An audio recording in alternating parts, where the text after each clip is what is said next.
I watched the helicopter descend toward platform Delta 7, its rotors battling the steady Gulf winds. 5 years on this rig had trained me to spot the nervous energy of new arrivals even from a distance. The chopper touched down with a slight bounce, and I adjusted my hard hat against the rotor wash. 3 figures climbed out, hunching under the spinning blades. Fresh meat. I'd seen plenty come and go, some leaving in helicopters like this one, others leaving in ways nobody wanted to talk about. The pilot gave me a knowing nod as I approached. He'd been making this run for years, delivering newcomers who never quite understood what they were walking into. "Marcus Rodriguez," I said, raising my voice over the engine noise as I extended my hand to the first guy. Young, probably mid-20s, with an eager grin that hadn't been weathered away yet. "Safety coordinator." "Tyler Brooks," he shouted back, his handshake enthusiastic. "First, offshore assignment." He pulled out his phone and immediately snapped a photo of the platform stretching out behind me. "This view is killer." Poor choice of words. The second man stepped forward without waiting for an introduction. Kevin Miller worked 3 rigs before this one. His handshake was deliberately firm, the kind meant to establish dominance. I'd seen his type before. Thought they knew everything because they'd worked a few standard operations. The third hung back, eyes fixed somewhere near my boots. "Daniel Walsh," he said when I approached, his voice barely audible over the helicopter. His hand was cold when I shook it, his grip limp. Something about his pale eyes made the back of my neck prickle. I gestured for them to follow me as the helicopter lifted off. "Let's get you 3 situated. Gear storage is below. Personal quarters are in the west wing. Orientation starts in 30. Tyler kept taking photos as we walked, capturing the rusted metal catwalks and the endless expanse of water. Kevin surveyed everything with naked skepticism, while Daniel trailed behind, moving with careful, measured steps. "How long you been out here?" Tyler asked, falling into step beside me. 5 years on Delta 7. Kevin snorted. 5 years on the same rig? Must not have much ambition. I let that slide. He'd understand soon enough why some of us stayed. Someone had to be here who knew the rules. I led them to the break room, a cramped space with metal tables bolted to the floor and the permanent smell of burnt coffee. The room was empty. The day crew was mid-shift. "Take a seat," I said, pulling a laminated sheet from my clipboard. The paper was worn at the edges from being handed to dozens of newcomers before them. Some had listened, some hadn't. They sat, Tyler still scrolling through his photos, Kevin leaning back with his arms crossed, Daniel perched at the edge of his chair like he might bolt at any moment. "Before Captain Peterson gives you the standard orientation, there are some specific rules for Delta 7 you need to know." I placed the sheet on the table. These aren't corporate guidelines or suggestions. They're survival instructions. That got their attention, even Kevin's. Rule 1. Never approach the eastern side of the rig after sunset. I pointed in the direction they'd need to avoid. Not for a smoke break, not for a better view, not because you dropped something. The eastern side is off limits once the sun goes down. Tyler's grin faltered slightly, but didn't disappear. Kevin rolled his eyes. Rule 2. During hurricanes, you stay inside the designated shelter areas. No matter what you hear outside, no matter who you think is calling for help, you stay inside until all clear is given. "What exactly would we hear?" Tyler asked, his tone suggesting he thought this was some kind of hazing ritual. "Hopefully nothing," I answered. Rule 3. Trust your instincts about other crew members. If someone's behavior seems wrong, even someone you've worked with for months, report it immediately. Kevin leaned forward. "Report what exactly?" "Changes in behavior, unusual interests, anything that feels off." "Feels off," Kevin repeated flatly. Very scientific. Rule 4, I continued, ignoring him. Always follow your gut feelings. If something tells you not to go somewhere or do something, listen to that voice. I looked at each of them in turn, trying to gauge if any of this was sinking in. These rules weren't written by corporate. They were written by the people who've survived here. Tyler laughed, the sound too loud in the small room. This sounds like horror movie stuff. What's next? Don't say Bloody Mary in the bathroom mirror. You think this is a joke? I asked, keeping my voice level. Every rule on this sheet exists because someone died learning it was necessary. Come on, Kevin said. These are just superstitions old-timers use to mess with newcomers. I've worked storms before. I know how to handle myself. This rig is different, I said. Different how?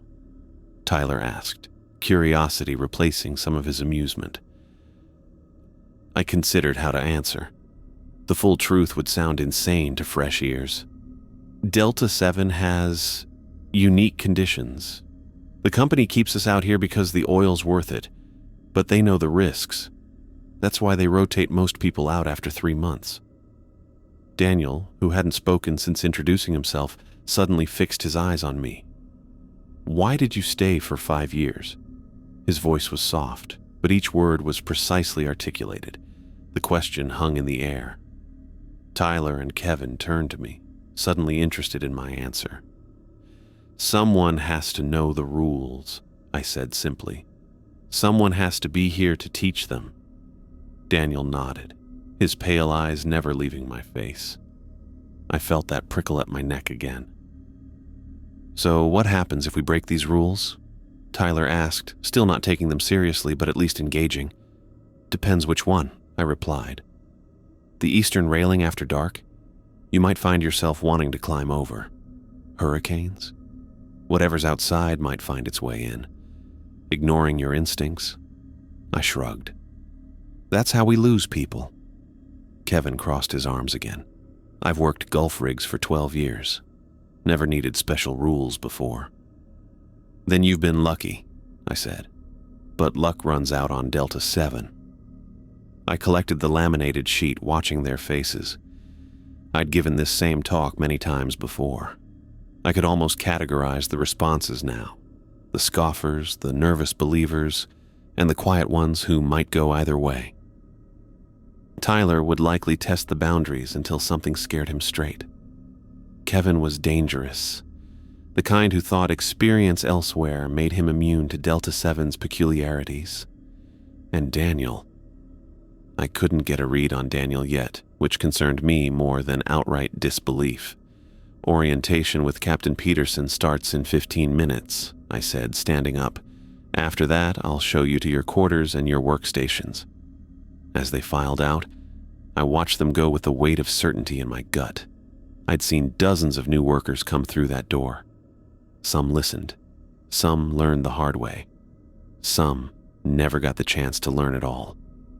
And looking at these three, Tyler with his camera already pointing toward the eastern side, Kevin with his dismissive confidence, and Daniel with his unnerving stillness, I knew at least one of them wouldn't make it through their first month.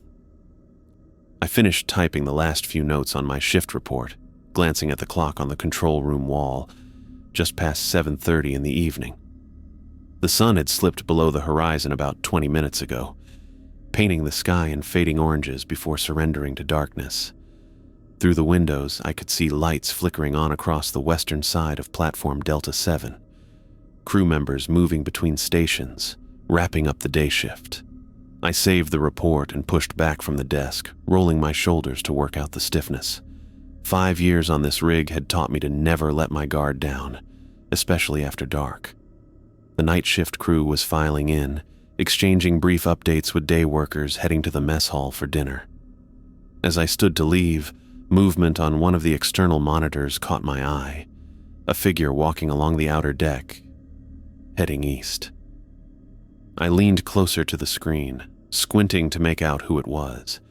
The build, the walk, the phone held up like a camera. Tyler Brooks.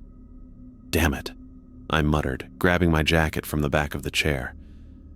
I rushed out of the control room, pushing past 2 engineers discussing a maintenance schedule. The corridor led to a set of heavy doors opening onto the main deck. Outside, the wind had picked up, carrying the smell of salt and metal. "Tyler," I called, but my voice was swept away by the wind and the constant mechanical hum of the rig. He was already at the far end of the deck, phone held high, the bright beam of its flashlight cutting through the darkness as he approached the eastern railing. The very railing I'd explicitly warned him to avoid after sunset. I broke into a run, boots clanging against the metal walkway. The eastern side of Delta 7 was now completely dark, facing away from the remaining work lights and into the vast emptiness of the Gulf at night. "Tyler, stop right there!" I shouted, loud enough this time to carry over the wind. He didn't turn. Instead, he leaned further over the railing, pointing his phone down toward the water. The distance between us was closing, but not fast enough. I watched as his body language shifted, his shoulders stiffening, his movement becoming unnaturally still. When I was about 15 feet away, I saw what the beam of his flashlight was illuminating, and my stomach knotted. The water below the eastern railing wasn't moving. The Gulf of Mexico is never still. Not completely. But what lay beneath Tyler looked like black glass, a perfect mirror reflecting his light. And beneath that glassy surface, shapes moved, not like fish or natural sea life, but like long, jointed limbs reaching upward. "Holy shit," Tyler was saying as I approached. "Are those—" He stopped mid-sentence. His phone slipped from his hand, tumbling end over end until it hit the water with a distant splash. The light disappeared beneath the surface, swallowed by whatever waited below. Tyler didn't react to losing his phone. He just stood there, rigid and unmoving, staring down at the water. His hands gripped the railing, knuckles white with tension. I reached him just as he began to lift one leg, sliding it over the railing. "No, you don't," I growled, grabbing his shoulder and yanking him backward with all my strength. We both tumbled onto the deck, the metal grating digging into my back as Tyler landed half on top of me. For a moment, he was completely limp. Then he blinked rapidly, shaking his head like someone waking from a deep sleep. "Marcus?" he asked, confusion clear in his voice as he sat up. "What are we doing outside?" I got to my feet and hauled him up by his arm. "We're leaving. Now." Tyler looked around, disoriented. "Why am I on the eastern side? Weren't we just at orientation?" I didn't answer, just pulled him along the deck toward the western half of the rig. His feet stumbled at first, then found their rhythm. When we reached the safety of the work lights, I stopped and faced him. "What's the last thing you remember?" I asked. Tyler ran a hand through his hair, looking genuinely lost. Walking back to my quarters after meeting the captain. I wanted to set up my stuff before dinner." His eyes widened suddenly. "Wait, where's my phone?" "It's gone," I said flatly. "You dropped it in the water." "What?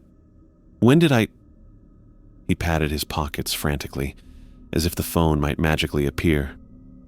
Then he looked back toward the eastern railing, still visible as a dark outline against the night sky. "I don't remember going out there at all." I watched his face as realization slowly dawned.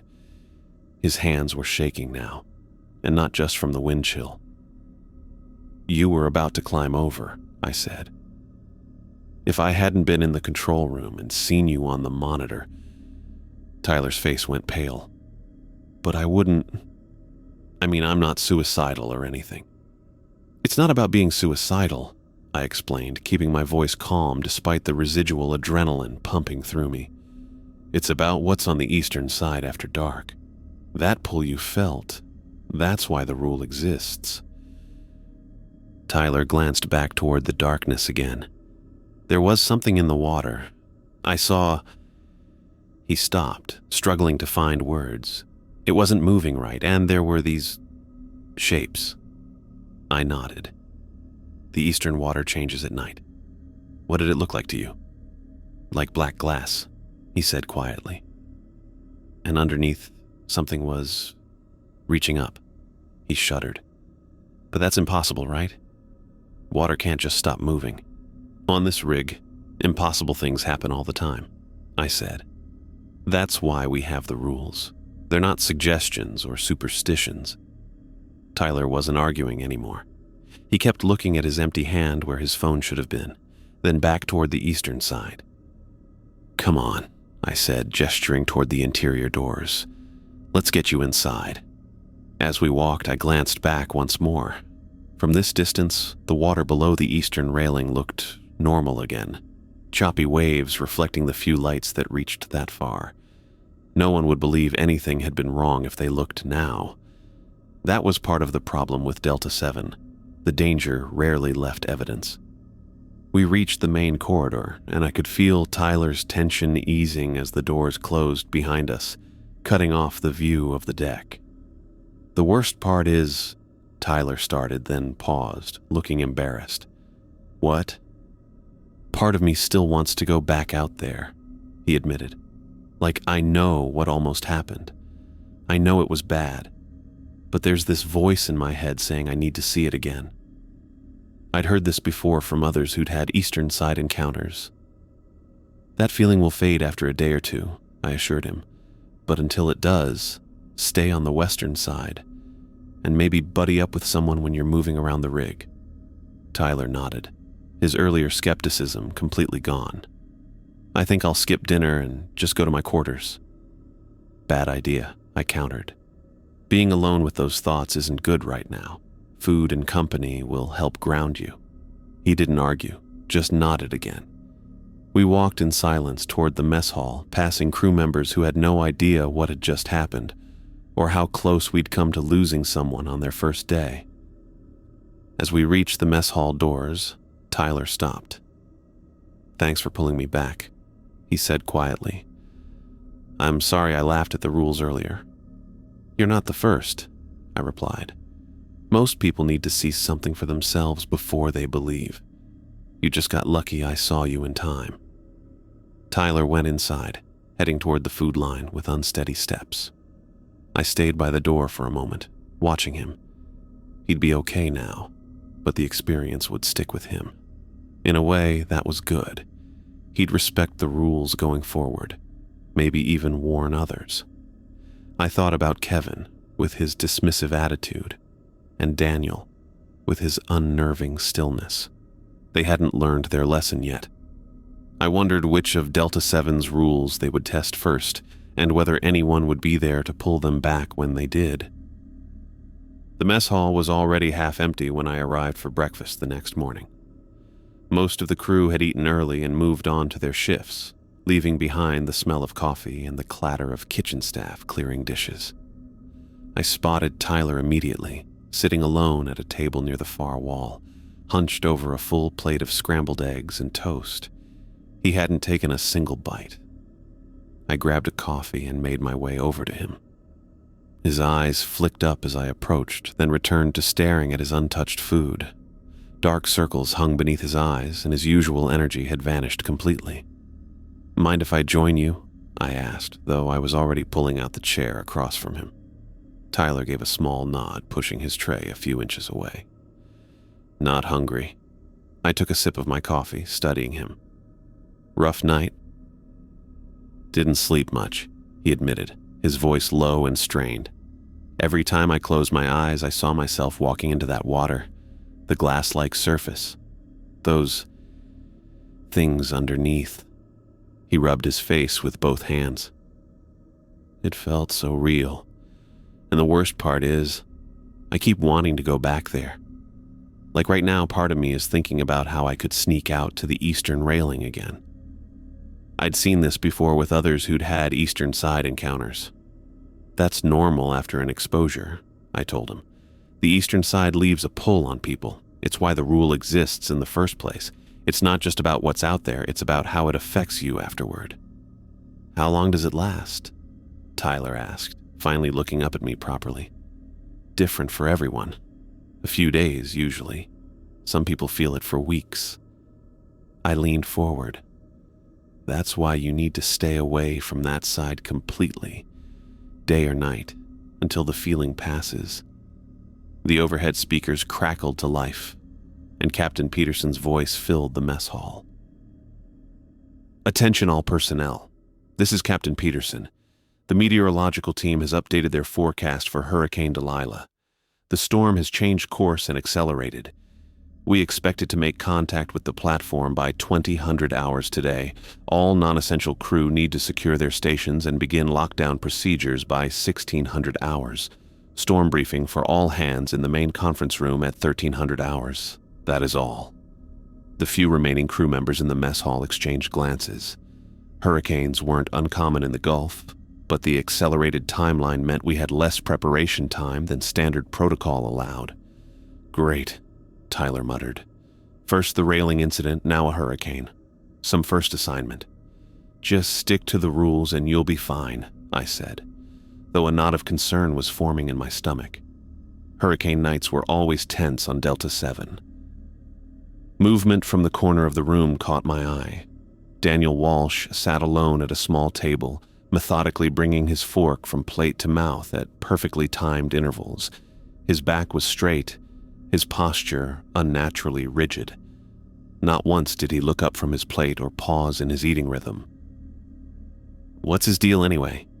Tyler asked, following my gaze. "He hasn't spoken 2 words to anyone since we arrived."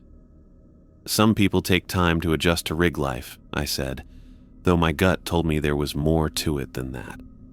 I stood up, coffee in hand. "I need to check the evacuation protocols before the briefing. Try to eat something, okay? Long day ahead."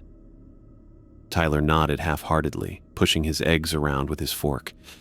I walked toward the exit, deliberately taking a path that would bring me past Daniel's table. As I approached, I caught a glimpse of his breakfast. My steps faltered. Daniel's plate contained what should have been scrambled eggs, but they weren't the same as what was on Tyler's tray. These were slick and gelatinous, practically clear in places, completely raw. Yet Daniel continued eating them with the same mechanical precision, chewing each bite thoroughly before swallowing. He must have felt me watching because his head turned slightly in my direction. I quickly averted my gaze and kept walking. But not before I noticed his eyes, flat and expressionless, like painted glass. In the corridor outside the mess hall, I nearly collided with Kevin Miller, who was heading in as I was heading out. "Watch it, Rodriguez," he said, stepping around me. "Any word on when we're getting off this rust bucket? Company should be sending evac choppers if there's a hurricane coming." "No evacuation," I said. "We ride out storms here unless they hit Category 5. Platform's built for it." Kevin rolled his eyes. "So we're stuck inside all day listening to the wind? Great. I've worked through plenty of storms before. No reason we can't keep operations going with proper safety measures." "Delta 7 hurricanes are different," I emphasized, remembering the second rule I'd explained yesterday. "When the lockdown starts, everyone stays in the designated areas. No exceptions." Yeah. I remember your ghost stories," Kevin said with a dismissive wave. "Don't worry about me. I know how to handle myself." He pushed past me into the mess hall before I could respond. Through the closing door, I saw him heading straight for the coffee station, pointedly ignoring both Tyler and Daniel. The wind outside was already picking up, whistling through the metal framework of the platform. I could feel the earliest vibrations of the storm through the floor beneath my boots. Weather sensors on the outer pylons would be registering the changing pressure, the increasing wave heights. A sense of unease settled over me that had nothing to do with the approaching hurricane. I'd been through plenty of storms on Delta 7, enough to know the standard procedures. But something about this one felt different. Maybe it was Tyler's vulnerability after his Eastern Side experience, or Kevin's dangerous overconfidence, or the strange way Daniel Walsh moved and behaved. Whatever it was, my gut told me this storm was going to test everyone's commitment to the rules. And on Platform Delta 7, breaking the rules usually meant someone didn't live to regret it. The wind picked up steadily throughout the afternoon, rattling the platform's metal framework with increasing intensity. By 7 in the evening, waves were already crashing against the lower support structures, sending vibrations through the entire rig. Hurricane Delilah was arriving ahead of schedule. I stood in the doorway of the main shelter room, checking names off my clipboard as crew members filed in. The shelter was the largest enclosed space on Delta 7, reinforced specifically for storms like this. Steel-plated walls, backup generators, emergency supplies, standard hurricane protocol for Gulf rigs. Everyone gets accounted for, I reminded each person entering. No one leaves until the all clear, no exceptions. Tyler Brooks entered, looking pale and distracted. His experience at the eastern railing had clearly left its mark. He glanced at me and gave a small nod before finding a seat against the far wall. "How many more?" Captain Peterson asked, approaching me with a tablet showing the storm's projected path. "Still missing 8 crew members," I answered, scanning the list. "Engineering team is coming up from below, and..." I checked again to be sure. Kevin Miller hasn't checked in yet. Peterson frowned. "Miller was supposed to be securing equipment on the west platform an hour ago." "I'll try his radio," I said, unclipping the device from my belt. Before I could make the call, Kevin appeared at the end of the corridor, strolling toward us with unhurried steps despite the increasing sway of the platform. "Miller," Peterson called out, "cutting it close. Get inside." Kevin walked past us into the shelter, making a show of checking his watch. "Still got an hour before it hits, Captain. Your weather team's been wrong all day." I bit back a response and continued checking off arrivals. Kevin had been nothing but dismissive since orientation, but I had more important things to worry about than his attitude. By 8:30, all 43 crew members were accounted for. I secured the main door and double-checked the seals while Peterson addressed the room. "Hurricane Delilah's outer bands are already hitting us," he announced over the howl of the wind outside. "Current projections put the eye wall reaching us around 2100 hours. We stay locked down until the all clear. Emergency protocols are in effect." I moved through the room, distributing water and checking that everyone had what they needed for the night. Many of the veteran crew members had already settled in with books or card games, knowing from experience that storm lockdowns could last 12 hours or more. Daniel Walsh sat alone in a corner, hands folded neatly in his lap, staring straight ahead at nothing in particular. Unlike the other newcomers who looked nervous or bored, Daniel's face remained utterly blank. Not scared, not impatient, just empty.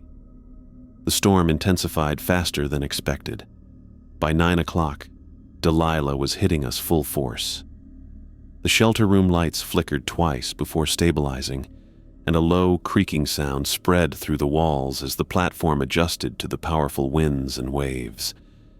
"That's Delta 7's song," one of the veteran engineers commented to a nervous-looking maintenance worker. "She can take worse than this." I knew he was right about the platform's structural integrity. The real dangers during hurricanes on Delta 7 had nothing to do with wind or waves.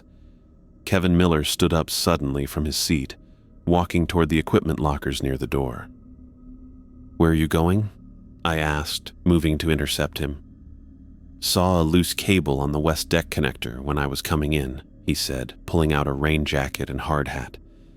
"It was flapping around, probably going to tear free in this wind." "It'll have to wait until morning," I told him firmly. "No one goes outside during the storm." Kevin zipped up the jacket, ignoring me. "It's connected to the communications array. If it tears loose, it could damage the whole system." Captain Peterson approached us, having overheard the conversation. "That's a negative, Miller. Whatever it is can be repaired after the hurricane passes."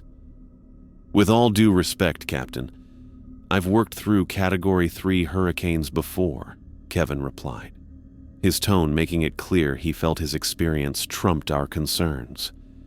"Quick trip out and back, 10 minutes tops." "This isn't about the hurricane," I said, lowering my voice. "Remember the rules I told you about? Never leave shelter during storms, no matter what?" Kevin rolled his eyes. "Right, because of the spooky ghosts that call your name." He looked at Peterson. "Captain, I know what I'm doing.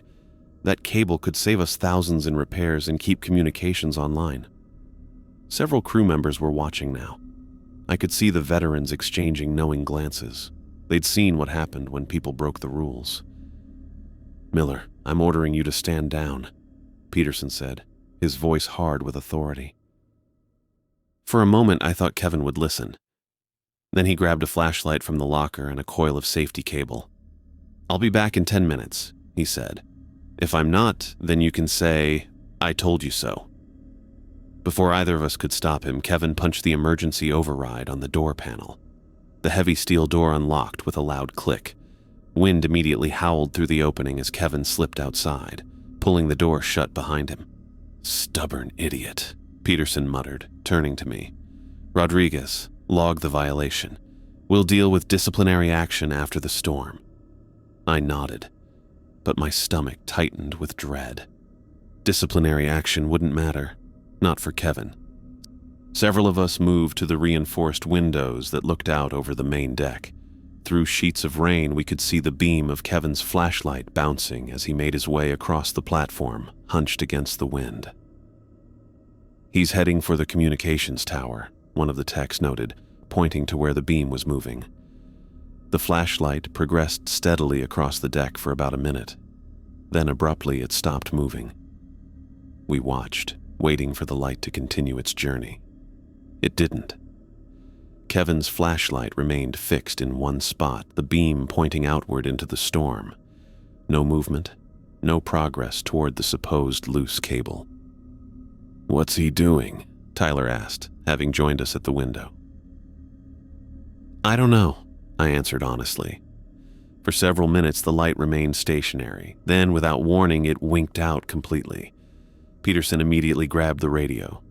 "Miller, report. Miller, do you copy?" Only static answered. I tried my own radio.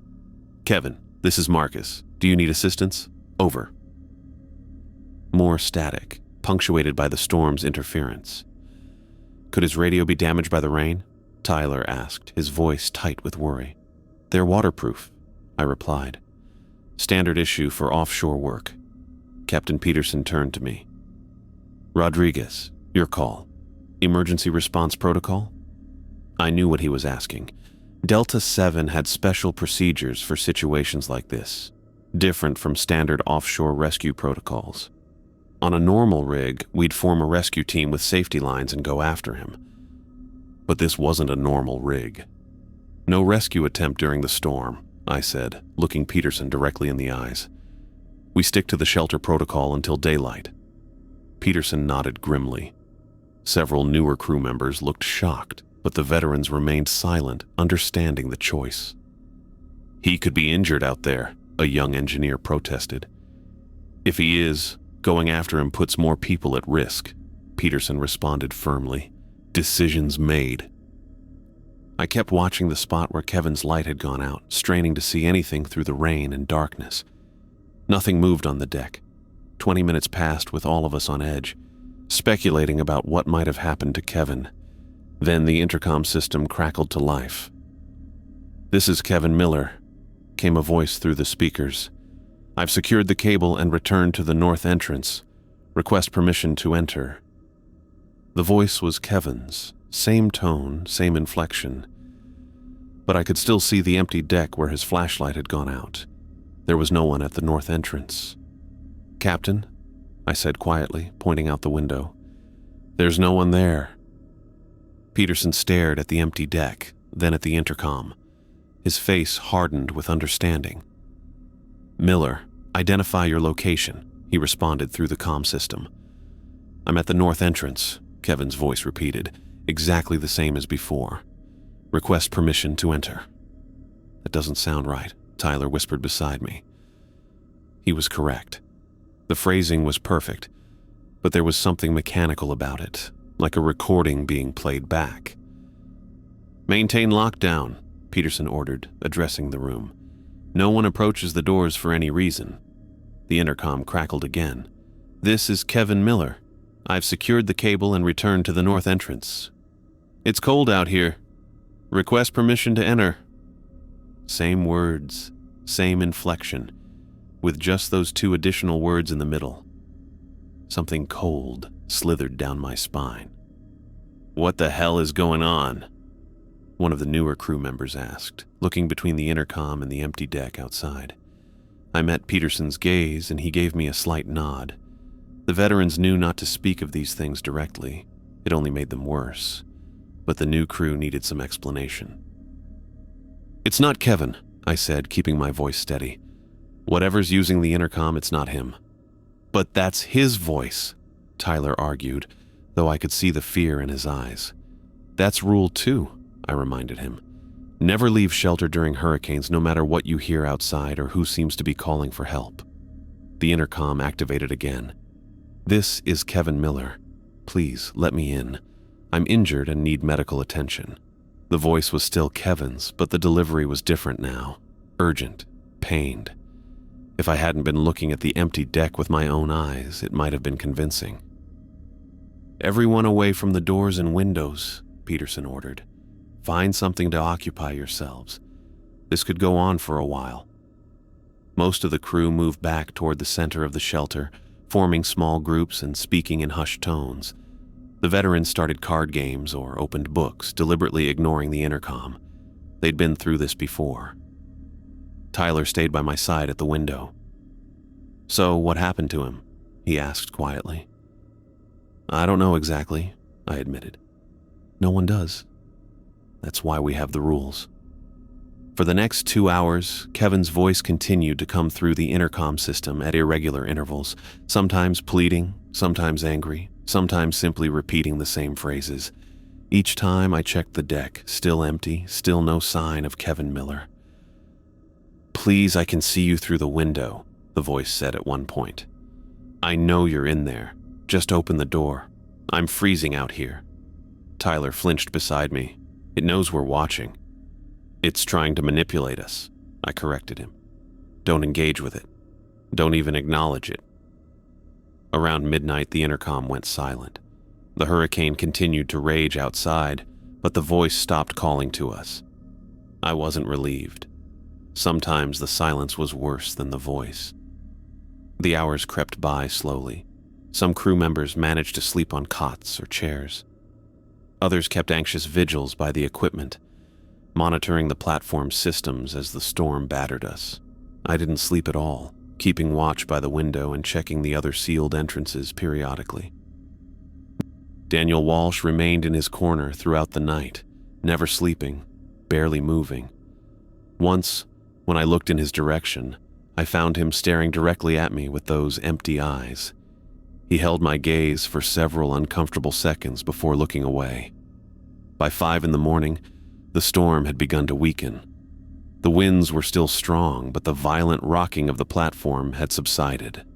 At 6, the meteorological team confirmed that Hurricane Delilah had passed us, moving northeast and away from the rig. "All department heads, prepare for damage assessment," Peterson announced. "We'll begin inspection teams once the all-clear is given."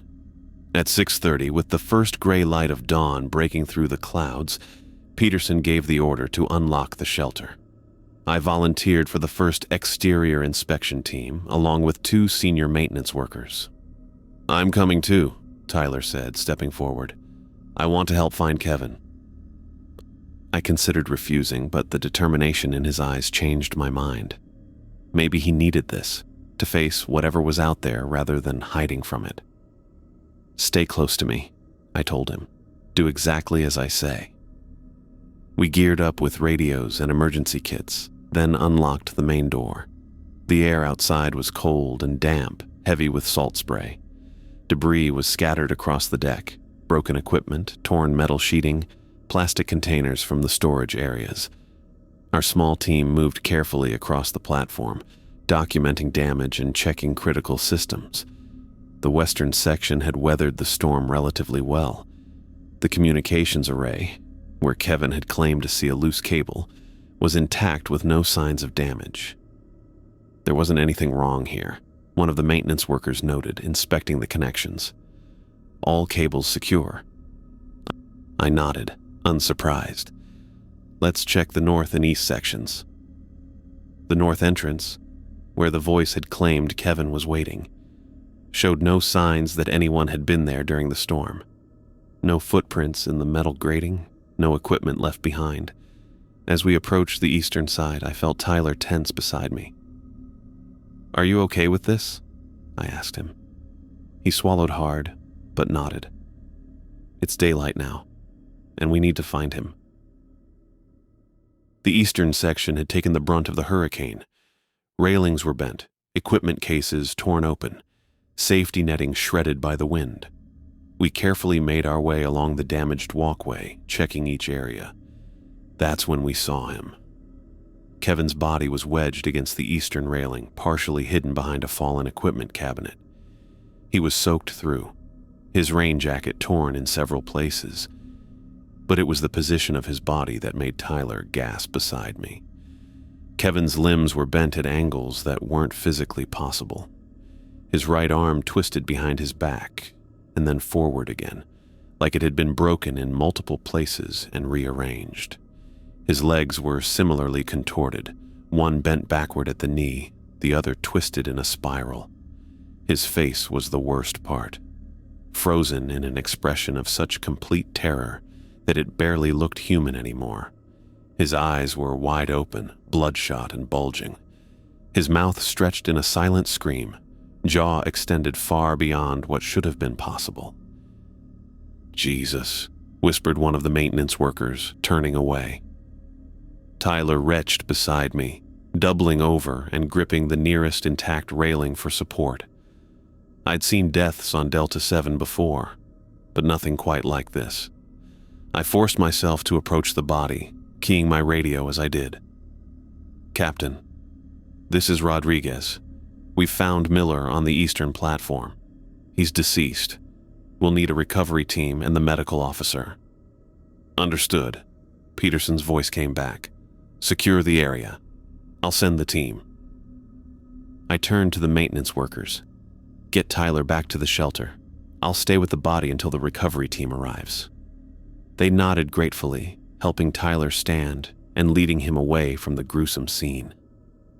Once they were gone, I crouched near Kevin's body, careful not to touch anything. There were no obvious wounds, no signs of impact trauma that would explain the impossible contortions of his limbs. It was as if something had grabbed him and twisted, using force no human could survive. I looked out at the eastern waters, now relatively calm in the post-hurricane morning. The same waters that had nearly claimed Tyler 2 days ago. The same waters we warned everyone to stay away from after dark. Kevin Miller had broken the rules, and Delta 7 had claimed another victim. I wondered what he'd seen in his final moments to cause such terror. Part of me was glad I didn't know. The recovery team would be here soon. They'd zip Kevin into a body bag, take him to cold storage, and begin the paperwork for an offshore fatality. The official report would blame the hurricane, an unfortunate accident during a severe storm. But everyone on Delta 7 would know the truth. The rules existed for a reason, and Kevin Miller had just become another example of why. 3 hours after finding Kevin's body, my hands still felt cold, not from the Gulf air or the morning drizzle, but from what I'd seen. That impossible contortion, that face locked in terror. The medical team had documented everything before we'd begun the cleanup process, but the image stayed with me, burned into my memory like an overexposed photograph. I supervised as 4 crew members carefully lifted Kevin's remains onto a stretcher. The body bag couldn't fully close because of the strange angles of his limbs. That detail bothered me more than it should have. "We need more restraining straps," I called out, grabbing extra ones from the emergency kit. As I turned back, I noticed Daniel Walsh stepping forward from where he'd been lingering at the edge of our recovery operation. "I can help," he said, his voice flat and measured. "I have experience with deceased individuals." Something about the phrasing made my skin crawl. Not bodies or even the dead, but deceased individuals, like he was reading from a manual. Before I could respond, Daniel had already taken the straps from my hands, his movements precise and efficient. "Thank you for your assistance," I said, watching him closely. This was the 3rd time Daniel had inserted himself into the recovery operation, first volunteering to help locate the body when additional search teams formed, then offering to collect Kevin's scattered personal effects. Now this. Daniel worked methodically, securing the straps with practiced ease. When the others looked away to gather the remaining equipment, I saw him pause. He leaned down toward the partially open body bag, his nose nearly touching Kevin's cold skin, and took a long, deliberate inhale. He was smelling the body. I nearly called him out right there, but years on Delta 7 had taught me caution. Whatever Daniel was, whatever was wrong with him, confronting him directly might not be the wisest move. He straightened up, seemingly satisfied with whatever information he'd gathered from that grotesque sniff. His eyes met mine across the stretcher, and I pretended to be checking the strap tension, hoping he hadn't noticed me watching. "The body should be properly secured now," Daniel announced to no one in particular. "We'll take it from here," I said, gesturing for the regular medical team to continue. As we finished the recovery operation, I kept Daniel in my peripheral vision. His movements were too precise, almost robotic. He never wasted motion, never showed discomfort around the corpse like the others did. And unlike everyone else on the team, he hadn't asked a single question about how Kevin died. Back at the main platform, Captain Peterson had called an emergency briefing for all personnel. The storm damage needed immediate attention, and the crew needed information about Kevin's death, the official version at least. The conference room filled quickly. 41 crew members now with Kevin gone. Daniel slipped in last, taking a position near the back wall where he stood perfectly straight, hands at his sides. Tyler sat in the front row, still looking pale and shaken from this morning's discovery. Peterson stood at the front, his face grim. As most of you know by now, we lost a crew member during the hurricane. Kevin Miller left shelter against direct orders and protocol. His body was recovered this morning on the eastern platform. A murmur went through the room. The veterans exchanged knowing glances, while newer crew members looked confused or frightened. "The official cause of death will be listed as storm-related injuries," Peterson continued. "Company investigators will arrive once weather permits helicopter transport, likely in 2 days. Until then, we need to document everything according to protocol and get this platform back to full operational status." He outlined damage reports from each section and assigned repair priorities. The briefing was almost finished when Daniel raised his hand. Peterson nodded in his direction. "What are the protocols for preserving the body?" Daniel asked. His voice carried clearly through the room. "At what temperature is it being stored to minimize decomposition? And has anyone documented the progression of rigor mortis or initial tissue breakdown?" The room went silent. Even Peterson looked taken aback by the questions. "The medical officer is handling all appropriate procedures," Peterson answered carefully. "That's not information relevant to general crew." "I disagree," Daniel said, his tone matter of fact. "Understanding decomposition rates in high humidity, high salt environments could be valuable knowledge for future incidents. The bacterial colonization sequence alone could—" "That's enough, Walsh." Peterson cut him off firmly. "See me after the briefing if you have specific concerns about medical protocols." I studied Daniel as Peterson wrapped up the meeting. His skin looked different today, paler than yesterday with an almost waxy quality. Around his jaw and neck, the skin seemed to sit wrong, like a shirt one size too large. When he turned his head to look around the room, the skin shifted a half-second behind the movement of his skull. As the crew filed out to begin their assignments, I caught Tyler's eye and nodded toward a quiet corner. He understood and drifted in that direction while I made my way over casually. "How are you holding up?" I asked once we were alone. Tyler ran a hand through his hair. "Not great. First the eastern side thing, then the hurricane, now Kevin."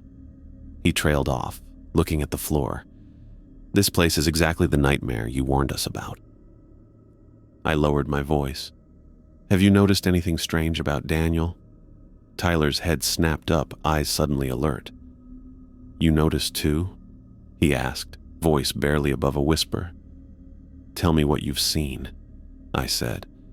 Tyler glanced around to make sure no one was within earshot. He doesn't blink, like, ever. I watched him for 20 minutes straight during the storm lockdown, and his eyes never closed once. That aligned with my observations. "Anything else?" Tyler hesitated. Last night, before the storm, I got hungry and went to the kitchen to grab a snack. Daniel was there, standing in front of the open freezer. He had his back to me, but I could see he was eating something raw.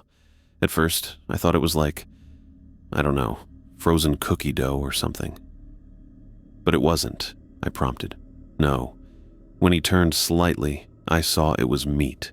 A frozen steak, still in the packaging. He was taking bites right through the plastic. When he noticed me, he just stared.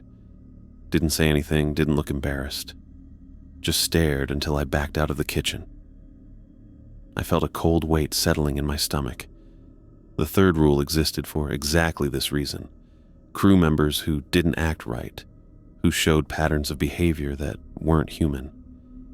Daniel walked past the conference room door at that moment, pausing briefly to look in our direction. His hand was wrapped around a coffee mug, and as he lifted it to his mouth, I noticed his fingernails. The undersides weren't dirty. They were black with something that looked organic, almost like mulch or wet soil. He continued down the corridor, his movements too smooth, too measured. "Stay away from him," I told Tyler. "Don't confront him. Don't question him. Don't get caught alone with him." "What is he?" Tyler asked, genuine fear in his voice. "I don't know exactly," I admitted, "but he's not Daniel Walsh. Maybe he never was." "What do we do?" "I need to talk to Peterson, quietly. We've dealt with situations before on Delta 7. I put my hand on Tyler's shoulder. "Just keep your distance for now, and keep watching. If you notice anything else, come directly to me." Tyler nodded, his face a mix of fear and resolve. "Do you think he had something to do with Kevin?" "I don't know," I said honestly. "But my gut says he's dangerous. And on this rig..." "We trust our instincts," Tyler finished for me, showing he'd finally taken the rules to heart. As Tyler walked away, I leaned against the wall, mentally reviewing everything I knew about Daniel Walsh. The too perfect movements, the strange speech patterns, the interest in Kevin's corpse, the physical changes happening to his skin and nails. We had something inhuman on Delta 7, disguised as a crew member. The realization made my blood run cold. I needed to act quickly before whatever was pretending to be Daniel realized we suspected him, and before we found out what he really wanted. Rule 3 existed for a reason, and now I understood just how important it was going to be. After my conversation with Tyler, I didn't waste time. I headed straight for Captain Peterson's office, my boots clanging against the metal stairs as I took them two at a time. The image of Daniel sniffing Kevin's corpse kept playing in my mind, along with Tyler's account of finding him eating frozen meat through the plastic packaging. Something was very wrong with Daniel Walsh, if that was even his real name. I knocked on the captain's door and entered when I heard his gruff, "Come in." Peterson sat behind his desk working through damage reports from the hurricane. Dark circles under his eyes told me he hadn't slept much since the storm. "Rodriguez," he nodded. "What's the status on the recovery operation?" "Complete, sir. Medical has Kevin's body in cold storage." I closed the door behind me and lowered my voice. "But that's not why I'm here." Peterson looked up, his attention fully on me now. "What's going on?" "It's about Daniel Walsh." I explained everything. The unnatural movements, the lack of blinking, the waxy skin that seemed to sit wrong on his face, the raw meat eating, the disturbing interest in Kevin's corpse. As I talked, Peterson's expression grew increasingly grim. "You're certain about this?" he asked when I finished. "As certain as I can be without direct proof. Tyler Brooks has noticed the same things. Something isn't right with him." Peterson rubbed his jaw, thinking. "We've had similar situations before. Not exactly like this, but..." "Rule 3, I said. "Trust your instincts about other crew members and report unusual behavior." "Right." Peterson stood up. "We need to handle this carefully. If Walsh is something else, Confronting him in a public area could put the entire crew at risk. We agreed to approach Daniel in the equipment storage room on the lower level. It was isolated enough to minimize danger to others, but close to communication points if we needed backup. Peterson checked his watch. According to the duty roster, Walsh should be doing inventory in storage room B right now. I'll get him there, I offered. I can say we need to account for storm-damaged equipment. Peterson nodded. I'll meet you there in 10 minutes. And Rodriguez? He opened his desk drawer and pulled out a heavy flashlight. Be careful. If your instincts are right, we don't know what we're dealing with. I headed down to the main deck, checking my radio to make sure it was working. The rig felt different today, quieter, tenser. Crew members moved with purpose, focusing on storm repairs, but there was an undercurrent of unease following Kevin's death that hung in the air like the lingering humidity. I didn't see Daniel anywhere on the main deck or the mess hall. As I passed the medical bay, Dr. Patel waved me over. Rodriguez, good timing. Can you sign off on these body transfer forms for Miller? I stepped into the small medical office, glancing around as I took the clipboard. Everything's secure in here? As much as it can be after a hurricane, Patel replied, though someone accessed the cold storage unit last night without logging it. The seal was broken this morning. My hand froze over the paperwork. The unit with Kevin's body? Patel nodded. Nothing seems disturbed, but protocols require a report. Who has access besides medical staff? Just senior personnel and safety, so you, the captain, chief engineer. Patel trailed off, noticing my expression. Is there a problem? No, I said, signing the form quickly. Just follow up with extra security on that unit, okay? I left the medical bay with an even stronger sense of urgency. Someone had accessed Kevin's body during the night. Given Daniel's strange interest in the corpse, I had little doubt who it might have been. I found Daniel exactly where the roster said he'd be, in equipment storage room B, clipboard in hand, methodically checking inventory. When I entered, he turned his head with that same too smooth motion I'd noticed before. Marcus Rodriguez, he said, voice flat. Do you require assistance with equipment?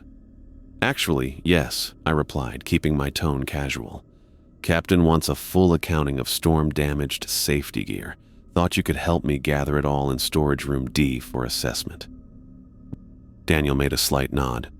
I can assist with this task. We walked together through the narrow corridor that connected the storage areas. I stayed slightly behind him, watching his movements. His shoulders didn't sway as he walked. His arms hung perfectly still at his sides. Every few steps, I noticed a slight ripple under the collar of his jumpsuit, as if the skin on his neck was shifting independently of his movement. Storage room D was larger and more isolated than the other storage areas.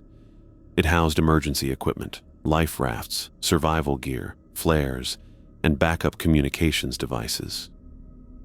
As we entered, I casually positioned myself between Daniel and the door. What specific equipment requires assessment? Daniel asked, still facing away from me. Captain will let us know. He's meeting us here. Daniel went still. Completely, unnaturally still. Not even the subtle rise and fall of breathing disturbed his silhouette. The door opened behind me and Peterson stepped in, closing it firmly. Walsh, he said, his voice carrying the authority of command. We need to talk. Daniel didn't turn around. He remained facing the wall, his clipboard still held at exactly the same angle. Daniel Walsh, Peterson repeated, louder this time. Turn around. Slowly, with that mechanical precision I'd come to recognize, Daniel turned. His face was completely blank. Not just emotionless, but literally blank, as if someone had erased all his features. Where there should have been expressions of confusion or concern, there was nothing, no reaction at all. Peterson took an involuntary step back. What the hell? I moved toward the emergency equipment rack on the wall, my eyes never leaving Daniel. My hand found the flare gun mounted there and I quietly unhooked it. Then Daniel's face began to change. The skin around his cheeks started to slide downward like melting wax dripping off a candle. His eyelids stretched and sagged. The flesh of his forehead slipped down over his eyebrows in thick folds. Beneath the slipping skin, I saw gray bone, not white like normal human bone, but a dark, ashen gray that seemed to absorb light rather than reflect it. "Captain, get back," I warned, raising the flare gun. The thing that had been pretending to be Daniel tilted its head at an impossible angle. The skin of its face sloughed off completely, revealing a skull with hollow black eye sockets. No eyes, no tissue, just empty darkness within the orbital cavities. "What are you?" Peterson demanded, his voice remarkably steady despite the horror before us. The skull's jaw moved up and down, but no words came out, only a clicking sound like bones tapping together. Then it attacked. The creature lunged at Peterson with speed no human could match. One moment it was standing 10 feet away, the next its bone hands were around the captain's throat. Peterson gasped, trying to break free, but the skeletal fingers only tightened. I aimed the flare gun and fired. The red flare struck the creature directly in its exposed rib cage. Instead of passing through, it lodged between the ribs and ignited, filling the storage room with blinding crimson light and thick smoke. The creature released Peterson and made a sound I'll never forget, like metal grinding against metal, amplified and distorted. It clawed at its chest, trying to extract the burning flare. Peterson stumbled backward, coughing and clutching his throat. I grabbed his arm and pulled him toward the door, keeping the creature in my sight. The flare continued to burn between its ribs, illuminating the hollow cavity of its chest from within. There were no organs, no blood, just empty space within the cage of gray bones. As we watched, the creature's remaining skin, the jumpsuit, the hair, everything that had made it look like Daniel Walsh, began to dissolve. Not burning, but simply collapsing, as if whatever force had been animating it had disappeared. The empty human disguise crumpled to the floor like a discarded suit, leaving only the skeleton standing. The grinding sound increased in pitch until it was almost a scream. The bones began to crack, hairline fractures spreading across their surface. The skull split down the center. The rib cage collapsed inward. Within seconds, the entire skeleton crumbled into a pile of ash-gray dust on top of the empty skin suit. The flare sputtered out, leaving us in the dim emergency lighting of the storage room.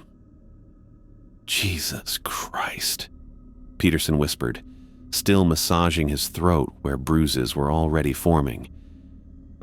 I approached the pile cautiously, keeping the empty flare gun raised. Nothing moved. Whatever the creature had been, it was gone now. "What the hell was that thing?" Peterson asked. "I don't know," I answered honestly, "but it wasn't human. Never was." We stood in silence for a moment, processing what we'd just witnessed. Then Peterson's training took over.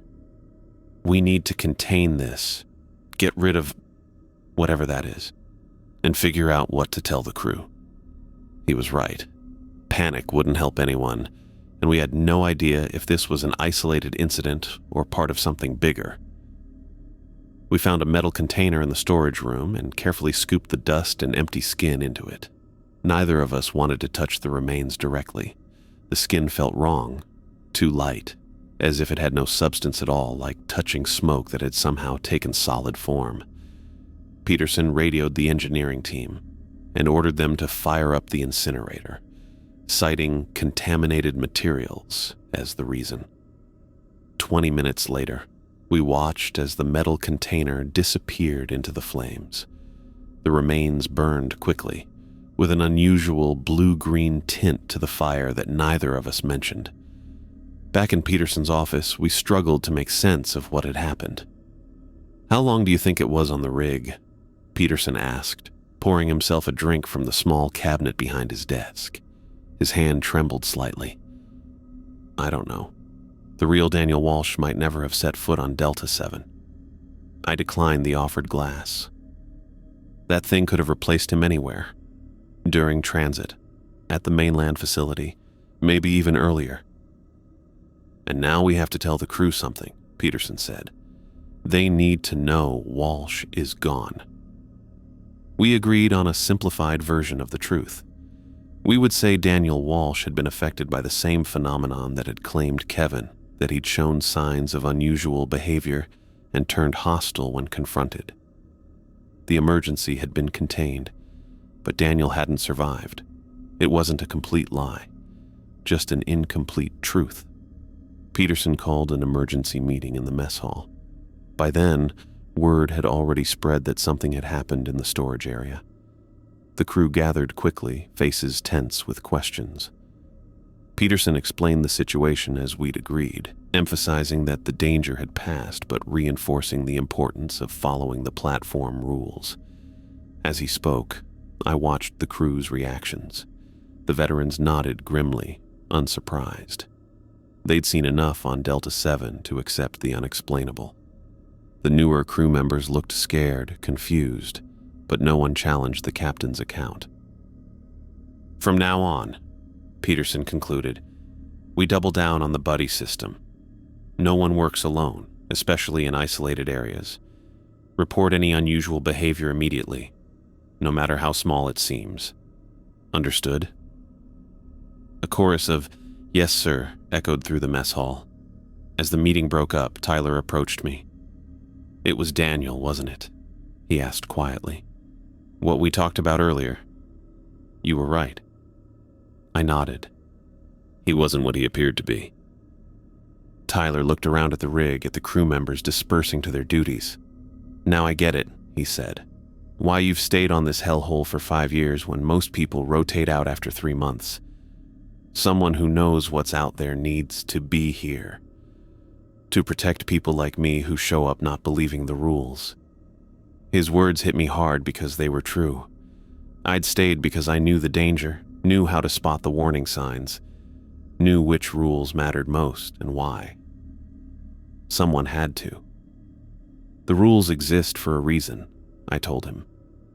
Not because we like making people's lives difficult, but because we've learned what happens when they're broken. I believe you now, Tyler said, after everything I've seen. Later that evening, I stood on the western deck, looking out at the Gulf waters. The sun was setting, turning the horizon orange and red. In the distance, I could see another oil platform, a normal one, where the only dangers were practical, physical things, machinery, weather, human error. Here on Delta 7, we faced those dangers too. But we also faced things that couldn't be explained in incident reports or safety manuals. Things that wore human faces but weren't human at all. Things that waded in the water, called through the storm, or walked among us disguised as colleagues. I'd been on Delta 7 for 5 years now. I'd seen crew members die because they broke the rules. I'd seen others survive because they listened. And today, I'd seen something that shouldn't exist at all. A creature of bone that had been pretending to be human. Just another day on platform Delta 7, where following the rules meant the difference between going home and becoming another cautionary tale.